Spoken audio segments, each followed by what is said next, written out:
Halo teman-teman, perkenalkan nama saya Rizky Januarsani dari kelas 11 L 5 atau 11 kerja 3. Kali ini saya ingin menjelaskan tentang renang gaya dada.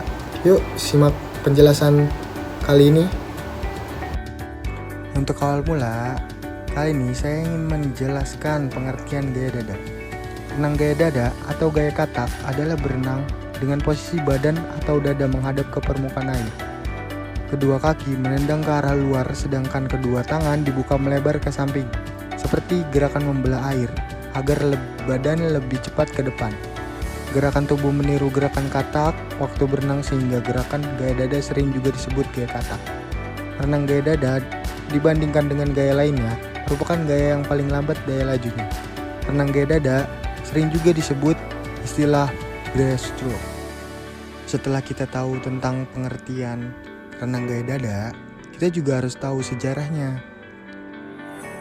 Sejarahnya adalah manusia sudah berenang gaya dada sejak zaman batu, seperti digambarkan dalam lukisan di Gua Perenang dekat Wadi Sora, Mesir Barat Daya.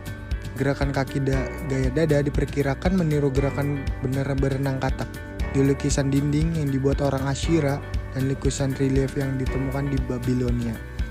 Pada tahun 1538, seorang profesor ilmu bahasa berkebangsaan Jerman bernama Nikolaus Winam menerbitkan buku berenang yang pertama, Kolymbetes.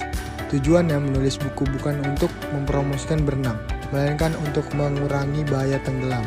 Meskipun demikian, buku tersebut berisi cara belajar gaya dada. Setelah kita tahu tentang sejarahnya, kita harus tahu tentang teknik dasar renang gaya dada. Yang pertama, latihan gerakan meluncur. Gerakan meluncurkan merupakan teknik yang harus dikuasai oleh setiap perenang. Langkah pertama ini penting untuk kita ketahui dan kita kuasai, karena meluncur dapat menghilangkan rasa takut ketika berada di dalam air. Dapat menyesuaikan suhu, dan juga tentunya dapat menghilangkan resiko terkenanya cedera. Berikut cara meluncur saat akan melakukan renang. A.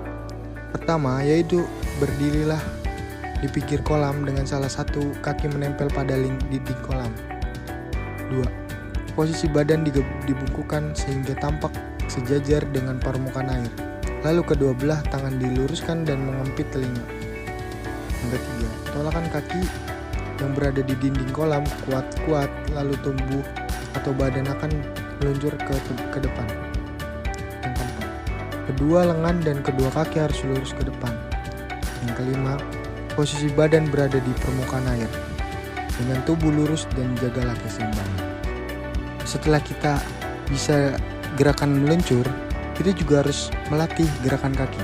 Untuk berlatih gerakan kaki pada renang gaya dada, dapat Anda simak langkah-langkah berlatih gerakan kaki yang renang gaya dada berikut.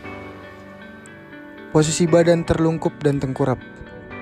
Berpeganganlah kepada dinding kolam renang. Posisi kepala berada di permukaan air dan kedua kaki dalam posisi lurus. Kedua kaki ditarik ke arah samping, lalu kedua kaki diluruskan kembali, seperti pada kaki katak ketika sedang berenang.